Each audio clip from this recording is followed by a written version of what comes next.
Hello guys, good morning. Welcome back on Phoma educational hub. इस lecture के अंदर हम लोग यूनिट नंबर 4 स्टार्ट करने जा रहे हैं। यूनिट नंबर 3 कंप्लीट हो गया, अभी यूनिट नंबर 4 स्टार्ट कर रहे हैं हम लोग। और यूनिट नंबर 4 में क्या क्या टॉपिक्स है पहले उनके बारे में थोड़ा सा डिस्कस कर लेते हैं, फिर एक एक टॉपिक को हम लोग उठा के उनको डिटेल में बात करेंगे, ठीक है।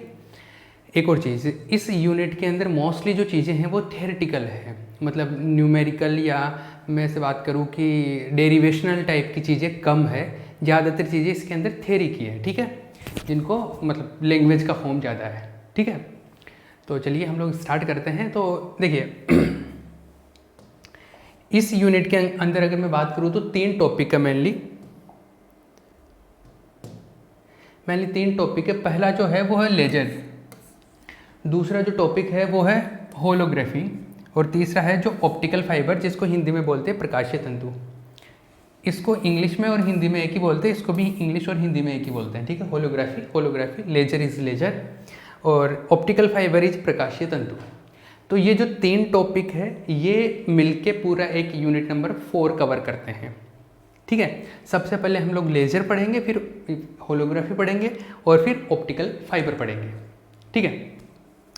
अभी कोई भी इनमें से लेजर स्टार्ट करेंगे हम लोग, तो लेजर स्टार्ट करने से पहले मैं एक बार इन तीनों का ब्रीफली एक आइडिया बता देता हूँ कि इनका मतलब क्या है, कि लेजर क्या चीज़ है, होलोग्राफी क्या है और प्रकाशीय तंतु जो ऑप्टिकल फाइबर है वो क्या है। तो उसके बारे में हम लोग हल्का फुल्का पहले देख लेते हैं और फिर उसके बाद में एक एक टॉपिक को डिटेल में स्टार्ट करते हैं, ठीक है। तो सबसे पहले हम लोग लेज़र के बारे में बात करते हैं। लेज़र, तो देखिए सबने मेले से लेजर लाइट तो ख़रीदा होगा बचपन में, जो हम लोग जनरली बात करते हैं उसको हम लोग लेजर लाइट बोलते हैं, जिससे इस टाइप का जो बीम निकलता है, ये अलग कलर का भी हो सकता है, आपने जो जनरली देखा होगा वो रेड कलर का बीम होता है, ठीक है। अब ये जो लेजर है वो रेड कलर का भी हो सकता है, ग्रीन कलर का, कोई भी कलर का हो सकता है, वो डिपेंड करता है कि हम लोग कौन सा फ्रीक्वेंसी या कौन सा वेवलेंथ का लेज़र काम में ले रहे हैं, ये डिपेंड करता है, ठीक है। अब ये लेजर है क्या, इसको डिटेल में डिस्कस करेंगे वो जब टॉपिक स्टार्ट करेंगे, लेकिन एक थोड़ा ब्रीफली एक अगर मैं आइडिया बताऊं तो आप अगर लाइट एक पर्टिकुलर डायरेक्शन में जा रही है और उसकी इंटेंसिटी, तीव्रता, ये तीव्रता या इंटेंसिटी क्या होती है बताऊंगा मैं, लेकिन जब उसकी इंटेंसिटी बहुत ज़्यादा होती है, तीव्रता बहुत ज़्यादा होती है, एक पर्टिकुलर डायरेक्शन में जाता है, तो इस टाइप की लाइट को हम लोग लेजर बोलते हैं। एग्जैक्टली ये डेफिनेशन नहीं है, ये बताऊंगा भी डिटेल में डेफिनेशन क्या है, लेकिन अभी आप ये आइडिया रख लो। जैसे नॉर्मल एक टॉर्च होता है अपना, उसका लाइट कुछ इस तरीके से जाता है, इस तरीके से, लेकिन लेजर का जो लाइट होता है वो एक पर्टिकुलर बीम में जाता है, एक पर्टिकुलर बीम में इस तरीके से जाता है, ये जो ग्रीन वाला दिख रहा है उस तरीके से, ठीक है। और इसमें एक ही कलर होता है, बैटरी वाले में अलग कलर भी हो सकते हैं, जैसे सन से जो लाइट होती है उसमें 7 कलर्स होते हैं, जो श्वेत, जिसको श्वेत प्रकाश बोलते हैं, वाइट लाइट जो सन से लाइट आती है उसमें सारे कलर होते हैं, लेकिन जो लेजर होती है उसमें एक ही कलर होता है, रेड या ग्रीन या जो भी होता है, बट एक ही टाइप का कलर होता है।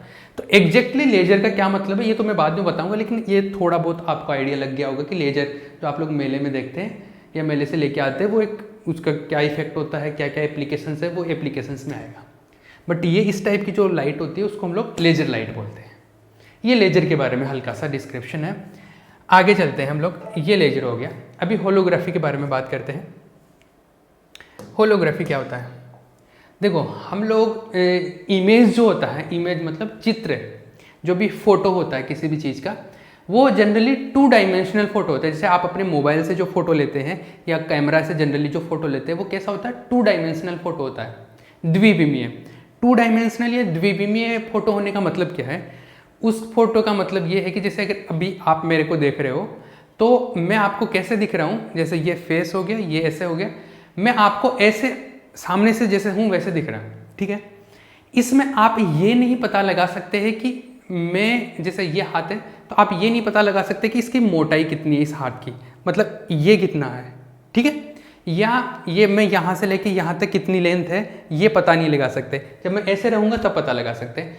जो 2D इमेज होती है उसमें हम लोगों को उस बॉडी के बारे में या उस जिसकी भी इमेज होती है उसके बारे में पूरी इन्फॉर्मेशन नहीं मिलती, कि कितने एंगल पे ये पीछे की तरफ है, कितना डेप्थ है, ये पूरी इन्फॉर्मेशन नहीं मिलती।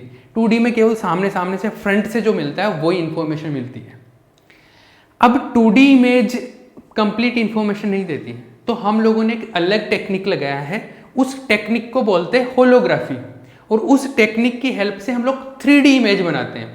उस 3D इमेज में हम लोगों को क्या पता चलता है कि हम लोग ये भी पता लगा सकते हैं कि जैसे ये इधर देखो, इस इमेज को देखो आप, इस इमेज को देखने के बाद में ये भी पता चलता है, जैसे ये कोई घर का इमेज है एक तरीके से देखें तो इससे अपने को ये भी पता चलता है कि ये कितने एंगल पे पीछे तक है, इसकी मोटाई कितनी हो सकती है, या इस तरीके की इसकी इंफॉर्मेशन ज़्यादा कलेक्ट कर सकते हैं। इसका अगर मैं जनरल एग्जाम्पल बताऊं तो जनरल एग्जाम्पल आपने देखा होगा, जैसे एक तो डेकोरेशन में यूज होता है, ये डेकोरेशन में नहीं सॉरी, जैसे बुक्स लेके आते हो आप, जो बुक होता है उसका एक पर्टिकुलर लोगो बना हुआ होता है, या लोगो नहीं बोलूँगा मैं उसको बोलते हैं होलोग्राम। जैसे कोई भी बुक लेके आते हो तो हम लोग मार्केट में क्या होता है उसका कॉपी भी बिकता है, तो ओरिजिनल जो बुक होता है उस पर एक इस टाइप का कुछ ना कुछ जैसे ये बना हुआ है, तो इसको हम लोग इस तरीके से करके मतलब अलग अलग एंगल से देखते हैं तो वो अलग अलग थोड़ा सा डिफरेंट तरीके से दिखता है। ये अगर कहीं पे बुक पे देखा हो तो जैसे SC वर्मा का जो बुक होता है वो किसी ने देखा हो, किसी ने खरीदा हो, तो ये जैसे उसका मेन जो कवर फोटो होता है उसका वो ऐसा होता है, और इसको हम लोग अलग अलग एंगल से इधर उधर करके देखते हैं तो ऐसा दिखता है कि यार थोड़ा लाइट होता रहा या चेंज हो रहा है उसका कुछ, उसका जो डायमेंशन है वो चेंज होता हुआ दिख रहा है। तो ये जो इस टाइप के जो लोगो आते हैं किसी बुक के ऊपर जो कि उसकी ओरिजिनल ब्रांड का लोगो होता है वो, या कुछ और इस टाइप के जो लोगो दिखते हैं आपको, वो क्या है, एक होलोग्रामी है। मतलब होलोग्राफी जो टेक्निक है, होलोग्राफी एक टेक्निक है, एक तरीका है, उसकी हेल्प से जो आप 3 डायमेंशनल इमेज बनाते हो उसको होलोग्राम बोलते हैं। तो वो होलोग्राम है, ये जो ऊपर दिखता है आपको वो होलोग्राम है, ठीक है। इसके अलावा एक दूसरा एक और बताता हूँ होलोग्राम का। ये आपने कभी कहीं पे अगर ये इस टाइप के इमेज देखे हो, इसमें इमेज में आपको ऐसे दिखता है 3 डायमेंशनल टाइप का दिखता है, ये वाला इमेज, ये इस टाइप का, ये जनरली ये मंदिरों के बाहर मिल जाते हैं आपको इस टाइप की इमेज। कुछ इमेज ऐसे भी होते हैं जिसको एक तरफ से देखने पे, जैसे यहाँ पे ये हनुमान जी का फोटो दिख रहा है, दूसरी तरफ से देखने पे किसी और का, जैसे गणेश जी का फोटो दिख रहा है, किसी और तरफ से देखने पे किसी और का फोटो, तो डिफरेंट फोटो दिखता है एक ही फ्रेम में, एक ही पिक्चर में अलग अलग एंगल से देखने पे अलग अलग फोटो दिखता है। ये जनरली आपने कहीं पे देखा होगा। तो ये वाले जो इमेज होते हैं ये भी एक्चुअल में होलोग्राफी जो टेक्निक है उसकी हेल्प से बनाए जाते हैं, ठीक है। हम लोग ये इमेज बनाना ये चीज़ें नहीं सीखने वाले इस चैप्टर में, हम लोग इसके अंदर इसका थ्योरी सीखेंगे, लेकिन मैं एक आइडिया बता रहा हूँ कि ये चीज़ें है क्या। तो 2 टॉपिक अपने हो गए, एक तो एक तो लेज़र जो मैंने बताया, एक होलोग्राफी। तो होलोग्राफी क्या है, एक टेक्निक है जिसकी हेल्प से हम लोग ये इस टाइप का एक 3 डायमेंशनल इमेज बनाते हैं, जिससे उस इमेज की हेल्प से हमारे को ज़्यादा इंफॉर्मेशन मिल सकती है, ठीक है। क्लियर, 2 चीज़ें हो गई। अब थर्ड की बात करते हैं हम लोग, ऑप्टिकल फाइबर की। प्रकाशीय तंतु बोलते हैं इसको, ऑप्टिकल फाइबर। ये हो सकता है कि आपने ये वाला जो टॉपिक है ये 10th के अंदर या 12th के अंदर कभी ना कभी इसका इंट्रोडक्शन पढ़ा हो। ऑप्टिकल फाइबर, प्रकाशीय तंतु। ऑप्टिकल फाइबर क्या होता है, केबल होता है, एक तरीके से बात करें तो केबल होता है जिसके थ्रू क्या करते हैं हम लोग, जो वेव्स होते हैं वो एक जगह से दूसरी जगह पे भेजते हैं, और उसकी हेल्प से, ऑप्टिकल फाइबर की हेल्प से। जैसे इंटरनेट के जो केबल्स होते हैं जो समुद्र में डाले जाते हैं, या फिर जैसे पहले टेलीफोन चलते थे, आजकल तो मोबाइल से, पहले टेलीफोन चलते थे तो टेलीफोन की जो लाइंस होते थे वो भी ऑप्टिकल फाइबर ही होते थे, वो भी प्रकाशीय तंतु होते थे। उसमें वेव्स एक जगह से दूसरी जगह पे पूर्ण आंतरिक परावर्तन करते हुए, टोटल इंटरनल रिफ्लेक्शन होता है, और वो एक जगह से दूसरी जगह पे चलते जाते हैं। मतलब जैसे ये है, ये केबल ही दिख रहा है, केबल के अंदर और छोटे छोटे वायर्स हैं। तो जैसे केबल होता है, उस केबल के अंदर क्या होता है, ऐसे टोटल इंटरनल रिफ्लेक्शन होता है, और ऐसे किरणें चलती जाती हैं, और जहाँ पे पहुँचानी होती है वहाँ पे पहुँच जाती है। ऐसे ऐसे टोटल इंटरनल रिफ्लेक्शन होता है, पूर्ण आंतरिक परावर्तन की घटना होती रहती है इसके अंदर, और एक जगह से दूसरी जगह पर इंफॉर्मेशन पहुँच जाती है। इस टाइप का ये जो केबल होता है इसको ऑप्टिकल फाइबर बोलते हैं, प्रकाशीय तंतु बोलते हैं। जनरली इसको फाइबर भी बोल देते हैं। जैसे जो इंटरनेट की केबल्स लगे हुए होते हैं ना घर के अंदर, आप जो लेके आते हो या कहीं पे भी, तो जो इंटरनेट की केबल्स होते हैं वो भी एक्चुअल में ऑप्टिकल फाइबर का ही वर्क करती है, वो ऑप्टिकल फाइबर ही होता है, ठीक है। उसको जनरली सिंपली हम लोग यूज ऐसे डेली लाइफ में हम फाइबर बोलते हैं उसको, ऑप्टिकल फाइबर ना बोल के केवल फाइबर बोल देते हैं, ठीक है। तो ये है इसका। जैसे दूसरा अगर मैं बात करूँ तो आपने ये देखा होगा इस टाइप का कुछ, इसके अंदर की स्ट्रक्चर की बात करें तो इसमें अलग अलग मटेरियल लगा हुआ होता है ताकि पूर्ण आंतरिक परावर्तन की जो घटना है, टोटल इंटरनल रिफ्लेक्शन हो सके और एक जगह से इंफॉर्मेशन दूसरी जगह पर जा सके। उसके लिए जो इसके अंदर की जो स्ट्रक्चर होती है उसमें अलग अलग टाइप का मटेरियल काम में लिया जाता है जिससे वो पूर्ण आंतरिक परावर्तन, टोटल इंटरनल रिफ्लेक्शन हो सके। तो उसके हिसाब से इसकी स्ट्रक्चर बनाई जाती है, ठीक है, वो बाद की बातें हैं। और उसके जैसे ये मैंने यहाँ पे शो कर रखा है ऑप्टिकल फाइबर की टोटल इंटरनल रिफ्लेक्शन होता है और इधर इस तरीके से ये टकराते हुए चली जाती है, दूसरी जगह पे पहुँच जाती है जहाँ पे हमारे को पहुँचानी है, ठीक है। ये है इसका। जैसे अगर मैं डेली लाइफ में अगर कोई एग्जांपल बताऊँ तो आपने इस टाइप के कुछ डेकोरेशनल टाइप के ये चीज़ें देखी होगी, ऑब्जेक्ट्स। कहीं पे भी जैसे कुछ जगह पे आप जैसे फैंसी स्टोर पे जाते हैं या कहीं पे भी लोग घरों में भी ये यूज करते हैं, तो ये डेकोरेशनल टाइप की ये जो चीज़ें होती है जिसमें बहुत सारे छोटे छोटे से ट्रांसपेरेंट कुछ वायर टाइप में निकले हुए होते हैं, मतलब पारदर्शी होते हैं, ये छोटे छोटे वायर्स होते हैं इसमें बहुत सारे, और इनमें यहाँ पे कुछ लगा हुआ होता है, वो उसके अंदर डाल देते हैं। तो यहाँ पे जो लाइट होती है वो इसके थ्रू जाती है और ये कुछ थोड़ा सा बहुत खूबसूरत सा दिखता है, फैंसी टाइप में होता है कुछ। ये छोटे छोटे जो वायर्स है ना, ये ट्रांसपेरेंट, ये ऑप्टिकल फाइबर ही है एक तरीके से, ठीक है। तो ये डेली लाइफ में ऑप्टिकल फाइबर इस तरीके से काम में आता है। क्लियर है? तो अपने को 3 चीज़ें समझ आ गई, मतलब इस चैप्टर के अंदर 3 टॉपिक है। एक बार मैं थोड़ा सा रिपीट करता हूँ।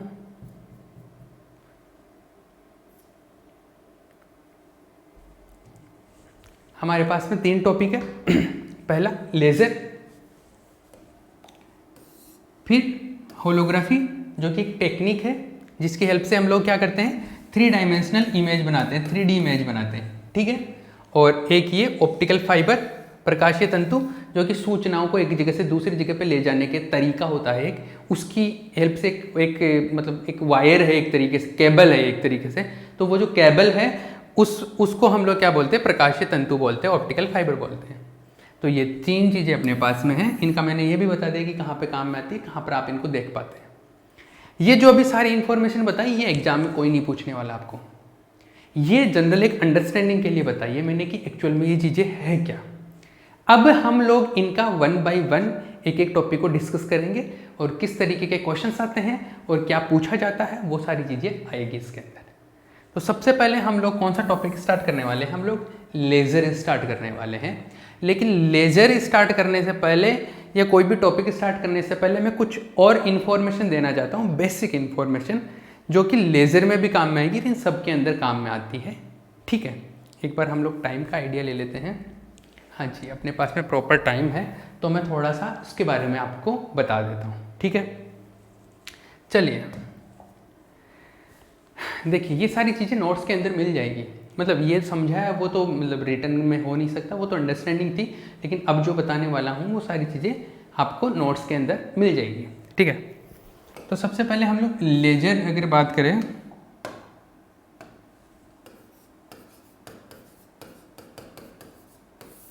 लेज़र की बात कर सकते हैं, लेकिन लेज़र से पहले मैं कुछ चीज़ें बता दूँ आपको। देखो, ये जो सारी चीज़ें हो रही है वो लाइट पर बेस्ड है, प्रकाश के ऊपर ही ये सारी चीज़ें चलती है। होलोग्राफी है, जो भी 3 डायमेंशनल इमेज है, वो भी लाइट होगा जब ही दिखता है, प्रकाश होगा तब। ऑप्टिकल फाइबर है, वो भी लाइट है, एक तरीके से इलेक्ट्रोमैग्नेटिक वेव ही है। और जो लेज़र है वो भी लाइट के बेस्ड है, ठीक है। लेकिन तो लाइट की बात हो रही है, तो लाइट या प्रकाश अगर मैं बात करूँ तो प्रकाश जो है वो 2 टाइप का माना जा सकता है। एक तो तरंग वेव, एक होता है कण, जिसको बोलते हैं हम लोग पार्टिकल, ठीक है। तो जो प्रकाश है, ये तो जो भी है टॉपिक अपना, लेकिन अगर मैं उससे पहले बात करूँ तो जो प्रकाश है, लाइट है,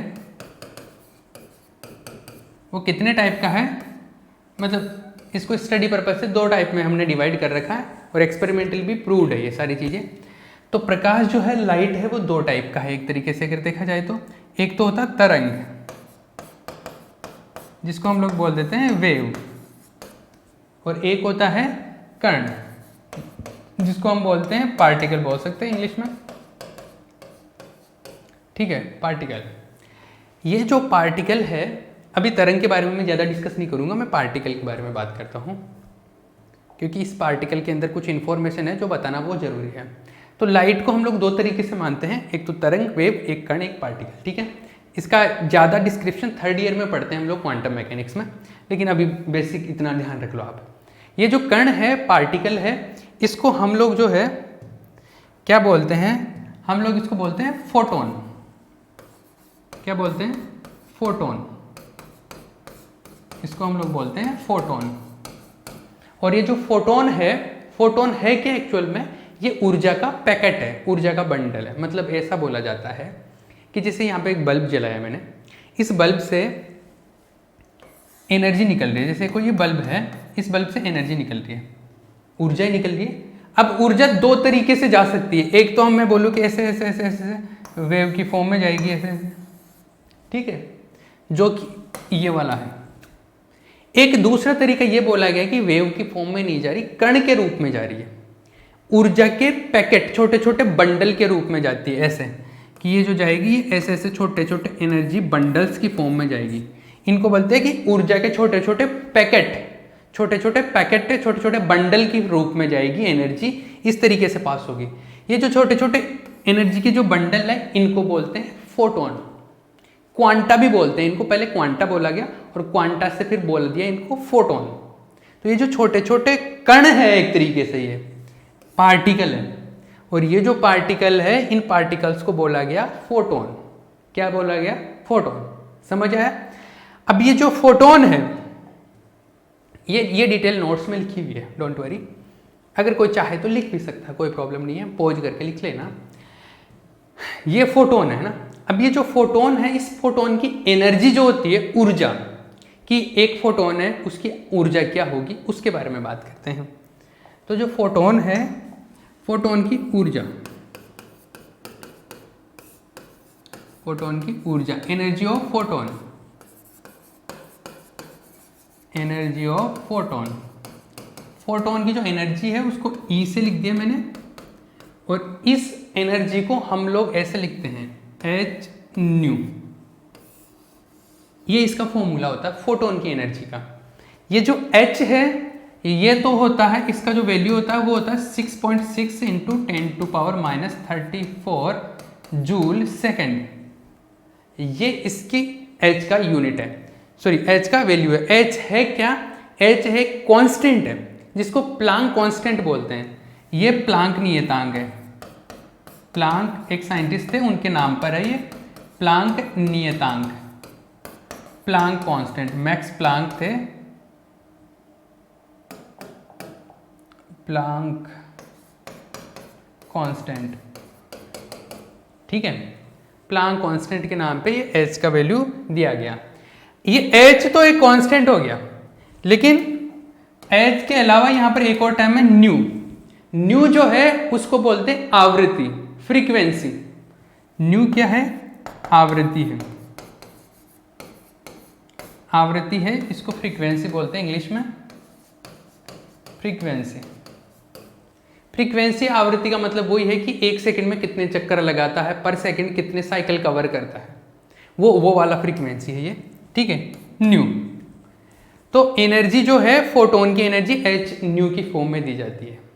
क्लियर है? जैसे मैं अगर एग्जांपल बताऊं, एक जैसे ऐसा है कि मान लो कोई दो एनर्जी लेवल है, दो ऊर्जा के इस तरह, ठीक है।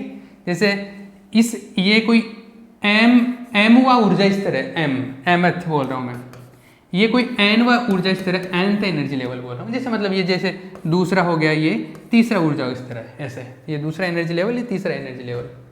तो ये कोई ऊर्जा लेवल है, एनर्जी लेवल है, ये कोई एक एनर्जी लेवल है। इन दोनों के बीच की जो एनर्जी है, जैसे मान लो इसकी एनर्जी है E m हुआ है ना, तो E m लिख देता हूँ। इसकी एनर्जी E n हुआ है तो E n लिख देता हूँ, ठीक है। तो इन दोनों के बीच की जो ये एनर्जी का गैप है, कि इसका ऊर्जा स्तर तो ये है, इसका एनर्जी लेवल ये है, दोनों का एनर्जी लेवल ये, तो इन दोनों के बीच का एनर्जी गैप कितना है? इसका जो एनर्जी है वो Em है, इसका एनर्जी En है, तो दोनों की एनर्जी का गैप हो गया En माइनस Em। ये एनर्जी का डिफरेंस है इन दोनों एनर्जी लेवल में। और इस डिफरेंस को मैं फोटोन की टर्म में ऐसे लिख सकता हूँ कि जैसे ये अगर फ्रीक्वेंसी की टर्म में लिखो तो इसको ऐसे लिख सकता हूँ H इंटू न्यू, कि ये जो एनर्जी का गैप है ये भी एनर्जी है ये भी एनर्जी है। तो अगर मान लो कि मैं फोटोन की एनर्जी इतनी दूं, कितनी, इन दोनों के गैप के बराबर, गैप के बराबर अगर एनर्जी आती है फोटोन की, तो इस गैप के बराबर एनर्जी को मैं h के बराबर लिख सकता हूँ ऐसे। आई बात समझ में? तो जैसे इसको मैं यहाँ से इस ऐसे भी लिख सकता हूँ। तो फोटोन की एनर्जी का जो फॉर्मूला हम लोग आगे चल के इस तरीके से इसको काम में लेने वाले हैं। चमक रहा है कुछ? ठीक है ना? तो मैंने क्या बताया, एक बार मैं थोड़ा सा रिपीट कर देता हूँ। मैंने ये बताया कि जो लाइट है, क्योंकि इसमें पूरा जो गेम है वो ही लाइट का है, तो लाइट है वो दो तरीके की हो सकती है। एक तो तरंग रूप हो सकता है, एक तो वेव नेचर हो सकता है, एक पार्टिकल नेचर हो सकता है। जो वेव नेचर होता है वो इस तरीके से होता है, पार्टिकल नेचर होता है वो पार्टिकल्स के फॉर्म में, मतलब छोटे छोटे पैकेट के फॉर्म में, छोटे छोटे बंडल्स की फॉर्म में, और इन बंडल्स पैकेट्स को हम लोग बोलते हैं क्वांटा, और क्वांटा को बाद में बोला गया फोटोन। तो ये फोटोन के फॉर्म में भी चल सकती है। अब ये जो फोटोन है, इस फोटोन की जो ऊर्जा है, एनर्जी है, उसका फॉर्मूला दिया जाता है इस तरीके से, E = h new. H is a constant which is known as Planck constant, and the value of Planck constant is 6.62 × 10⁻34 joule second, and new is frequency, जिसको हिंदी में हम लोग आवृत्ति बोलते हैं। Got it? ये है। और इसका मैंने एग्जांपल बता दिया कि ये आगे चल के किस तरीके से काम में आने वाला है। कि जैसे कोई ये एग्जांपल है एक तरीके से, कि एक एनर्जी लेवल है EM एनर्जी लेवल, इसकी MY एनर्जी लेवल है, ये nth एनर्जी लेवल है, इसकी एनर्जी इज EM, इसका एनर्जी EN। तो दोनों के बीच का जो डिफरेंस है वो EN - EM हो जाएगा। और इसको अगर हम लोग फ्रीक्वेंसी फॉर्म में लिखना चाहें तो h न्यू के बराबर लिख सकते हैं। ठीक है?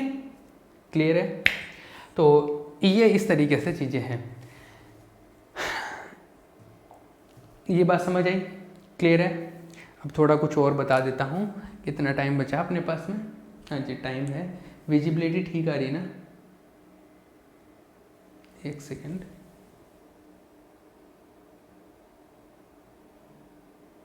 ठीक है ना? ठीक ठाक है।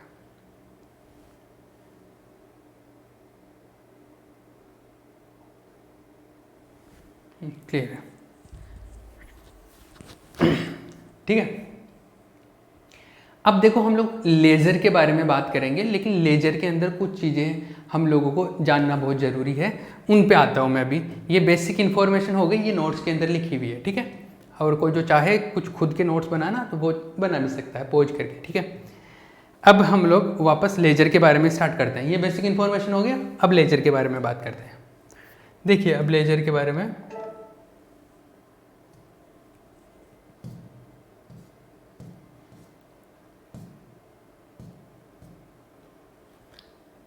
हाँ जी, देखो क्या है, लाइट जो प्रोड्यूस होती है, लाइट कैसे बनती है, उसके बारे में मैं थोड़ा सा बता देता हूँ, क्योंकि वो चीज़ हमारे लेज़र के अंदर काम में आने वाली है। ठीक है? लेज़र के अंदर काम में आने वाली है। तो लाइट कैसे बनती है, प्रोड्यूस कैसे होती है, कैसे उत्पन्न होती है। जैसे बल्ब के अंदर समझ लो, या आप कहीं पे भी अगर लाइट की बात करो तो वो कैसे बनती है, उसके बारे में बात करता हूँ। कि जैसे मान लो कि एक एनर्जी लेवल है, एक दूसरा एनर्जी लेवल है। ऐसे ऊर्जा, जैसे कोई भी एटम होता है, उसके चारों तरफ क्या होती है, ऑर्बिट्स होते हैं, कक्षाएं होती हैं, जिनमें क्या होता है, इलेक्ट्रॉन घूमते रहते हैं। अब जैसे इलेक्ट्रॉन मान लो इस एनर्जी लेवल पे है, यहाँ पे उसको कुछ एनर्जी मिलेगी तो वो ऊपर वाले एनर्जी लेवल पे जाएगा, यहाँ पे ऐसे होगा। तो जैसे मैं इस एनर्जी लेवल को, ये वाला जो एनर्जी लेवल है इसको बना दिया यहाँ पे, और ये वाला जो एनर्जी लेवल है इसको बना दिया मैंने यहाँ पे। ठीक है? यहाँ पे जैसे मान लो इलेक्ट्रॉन है, ठीक है, यहाँ पे क्या है, इलेक्ट्रॉन है, इसको मैंने कुछ एनर्जी दी। अब वो एनर्जी कहाँ से आएगी, जैसे मैंने यहाँ से कोई फोटोन आया, फोटोन मतलब ऊर्जा का कण है, एनर्जी पार्टिकल है, तो वो मान लो कि फोटोन आया, इसको एनर्जी दे दिया। इसको एनर्जी देने से क्या होगा, ये इलेक्ट्रॉन ऊपर चला जाएगा, यहाँ आ जाएगा। ठीक है? अब क्या होता है कि इलेक्ट्रॉन यहाँ पर आया, अब ये इलेक्ट्रॉन ज़्यादा देर तक यहाँ पर रुक नहीं पाएगा, क्योंकि इनकी प्रॉपर्टी होती है कि ये थोड़ी सी देर के लिए रुकता है, लगभग जैसे 10⁻8 सेकंड के लिए। ये बहुत कम टाइम हो गया, 10⁻8 सेकंड, मतलब 1 सेकंड के अंदर आप 10⁸ का भाग दोगे तो जितना टाइम आएगा, बस इतने से टाइम के लिए यहाँ पे रुकता है, उसके बाद में नीचे आ जाएगा वापस से। तो ये, इसको मैंने मान लो कि एनर्जी दी कुछ फोटोन से, और फोटोन की एनर्जी थी h न्यू, तो मैंने इतनी एनर्जी दी और इतनी एनर्जी लेके ये यहाँ पे आ गया। अब ये वापस से इतनी देर के लिए रुकेगा, वापस से नीचे आ जाएगा। अब वापस से नीचे आएगा तो ये एनर्जी वापस से निकाल देगा, वापस से एनर्जी को एमिट कर देगा, उत्सर्जित कर देगा। और जब ये एनर्जी को उत्सर्जित करेगा तो ये जो एनर्जी निकली, ये एनर्जी ही एक्चुअल में क्या है, लाइट है, प्रकाश, जिसको हम लोग बात करते हैं, ये जो जैसे बल्ब से निकल रहा है ये वो। तो बल्ब के अंदर भी जो मटेरियल होता है उसमें क्या होता है, जैसे इलेक्ट्रिसिटी से वायर से इलेक्ट्रॉन के पास में एनर्जी आती है, वो इलेक्ट्रॉन एक्साइट होकर ऊपर वाले एनर्जी लेवल में जाता है, ऊपर वाले से वापस से नीचे आएगा, तो जब ऊपर से नीचे आता है तो वो एनर्जी निकाल देता है, और वो जो एनर्जी निकल के जाती है दैट इज आवर लाइट, उसको हम लोग प्रकाश बोल रहे हैं। आगे बात समझ में? तो इससे अब ऐसा तो है नहीं कि जैसे कोई बल्ब जल रहा है तो केवल एक बार ही ऐसी घटना होती है, हर सेकंड करोड़ों बार ऐसी सिचुएशन, ऐसा घटनाएं होती रहती है। तो उससे क्या होता है कि इस तरीके से लाइट जनरेट होती रहती है, ऐसे बहुत सारी लाइट जनरेट होती रहती है, ऐसे प्रकाश मिलता है। तो जैसे ये बल्ब है तो बल्ब से ऐसे ऐसे बहुत सारी लाइटें मिलती रहती हैं, ऐसे ऐसे ऐसे। मान लो ये वेव है तो ये वेव ऐसे ऐसे ऐसे अलग अलग। आई बात समझ में? अब ये जो लाइट मिलती है ये तो समझ में आ गया कि लाइट कैसे बन रही है ना। अब ऐसा है, इस लाइट के अंदर भी दो, जैसे मान लो कि दो किरणें मान लो आप, कि जैसे एक तो ये लाइट निकली वहां से एक बल्ब से, एक दूसरी लाइट ये निकली, ठीक है। ये जब निकल रही है तो जैसे मान लो कि स्टार्टिंग में यहां से देखना, इसको स्टार्ट करता हूं, ऐसा समझो, जब ये ऊपर था तब ये भी ऊपर ही था, मतलब ऐसे चल रही, तो इसका जब मैक्सिमा था तब इसका भी मैक्सिमा था। तो इसके बीच में मान लो कि कुछ पथांतर है, पथ का अंतर मतलब कोई एंगल का डिफरेंस है। कोई भी वेव निकलती है तो उनमें कुछ पथांतर होता है, जैसे हम लोग पहले पढ़ चुके हैं, पहले भी पढ़ा था पथांतर, ये कलांतर होता है। तो इनके बीच में कुछ होता है क्या, फेज डिफरेंस है, मान लो कलांतर है। तो यहां पर जितना कलांतर है और यहाँ पे जितना इस सिचुएशन में जितना कलांतर है, थोड़ी देर बाद में यहाँ पे देखने पर भी अगर उतना ही कलांतर रहता है, मतलब कला का अंतर, फेज डिफरेंस अगर सेम रहता है, तो ऐसी जो लाइट होती है उसको बोलते हैं कला संबद्ध लाइट, कोहेरेंट लाइट। क्या बोलते हैं? Coherent light. तो अपने जो नॉर्मल बल्ब से जो लाइट निकलती है ना, वो कोहेरेंट लाइट नहीं होती है। उसमें ऐसा है कि थोड़ी किसी पर्टिकुलर टाइम पर तो एंगल अलग होगा दोनों के बीच में, थोड़ी दूर आगे जाएंगे तो कलांतर चेंज हो जाएगा। जैसे यहाँ पर तो देखो दोनों के मैक्सिमम मिल रहे हैं, यहाँ पर जब इसका मैक्सिमम मिल रहा है, इस टाइम पे इसका मैक्सिमम नहीं मिल रहा। इसका मतलब ये है कि इनके बीच में कला का अंतर हो गया, अब चेंज हो गया, वो जो इनके बीच में कलांतर था वो चेंज हो गया, फेज एंगल का जो डिफरेंस था वो अलग हो गया। यहाँ पर मैक्सिमा था तो दोनों साथ में चल रहे थे, यहाँ पर इसका मैक्सिमा आया तब इसका मैक्सिमा नहीं आया। इसका मतलब अब कलांतर पहले जितना था उतना नहीं है। इसका मतलब ये दोनों जो है कला संबद्ध स्रोत नहीं है, कोहेरेंट लाइट नहीं है, कला असंबद्ध स्रोत है, ये नॉन कोहेरेंट सोर्स है। आई बात समझ में?